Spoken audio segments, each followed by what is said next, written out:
Okay, Frank Lampard has been unveiled as Derby County's new manager. He's signed a 3-year deal with the Rams. Now, under Gary Rowett, some fans were critical of the style of play played, but it was effective and it did constantly get them in the playoffs. The problem was, in that big game, they crumpled in the playoffs and couldn't get promotion. And they weren't quite good enough to get automatic promotion out of the Championship back into the Premier League. Also, ownership's been a little bit haphazard behind the scenes. I'm not knowledgeable enough about the Derby County ownership, but I know it has been a little bit, how to put it, erratic. Many managers have fallen afoul of the ownership and the chairman at Derby County in recent years. Gary Rowett's moved on. Lampard was one of like 20 candidates who applied for the job. He was seen at Derby County games. He was in advanced talks yesterday, and he's decided, and with Derby County, they've had an agreement, they've come to an agreement, and he's given the role. Now, some people said Gerrard's, appointment as Rangers boss was a risk. So is this, but without risk, there's no reward. Jody Morris will be his assistant. Jody Morris has done great things with the Chelsea youth, which could be a way to get signings cheaply from Chelsea's youth academy. And Jody Morris is also known to be a very good scout of opposition players as well. Don't be surprised if Jody Morris has a big say on how next season's Derby County team looks. And also Frank Lampard has helped Jody Morris with the youth up at Chelsea over the years as well. So it's a two-way street.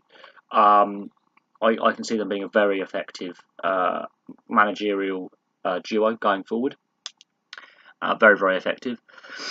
The jury is out on people like Lampard and Gerrard because star players don't always make star coaches. Now, Zinedine Zidane and Pep Guardiola break that trend, but more often than not, it's the hard-working players who are very unsung heroes, who've had shorter careers due to injury, who make some better coaches. Brian Clough, for an example, Sir Alf Ramsey.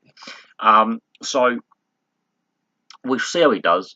I'm hoping, I pray, that Derby give him time. And the jury is out on whether he'll be effective or not. But it will be a different style of football than the Derby County fans have been used to under Gary Rowett.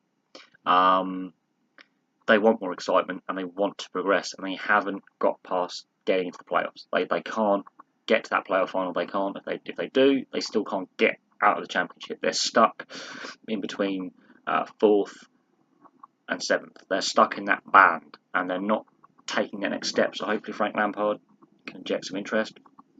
Hopefully he's given a bit of money to spend. Also, with Jody Morris on board, an experienced youth coach, he can give him some pointers on some bringing some youth players from Chelsea. I wouldn't be surprised if, much like Gerrard getting future consideration for the Liverpool job down the line, Lampard future consideration for Chelsea job, West Ham job, or Man City job down the line. The 3 clubs he's played for, this is part of his learning curve. But he's always stated he was very interested in getting into management. Same with Gerrard. They've always stated as soon as they retired they were very interested in doing their coaching badges. They're both now football managers. So we'll see how Lampard does over initially this season, and if it's good, we'll see how he does over the following couple of years if Derby give him time. So yeah, what are your thoughts? Are you a Derby County fan? I want to hear from you. Place your comments below. What are your thoughts on the state of managerial turnaround? We've seen a lot of managers come and go in the last couple of weeks alone, and there's still more appointments to talk about. There's another big one in the Premier League to talk about. So I'm covering not just English football, but Spanish football as well, with Zinedine Zidane stepping down as Real Madrid manager today, Frank Lampard being appointed at Derby, and now Marco Silva, which is another video I'll get onto about his appointment at Everton and my thoughts on that. Anyway, thank you very much for watching. Please like, subscribe, place your comments below, and I'll have some more videos for you soon.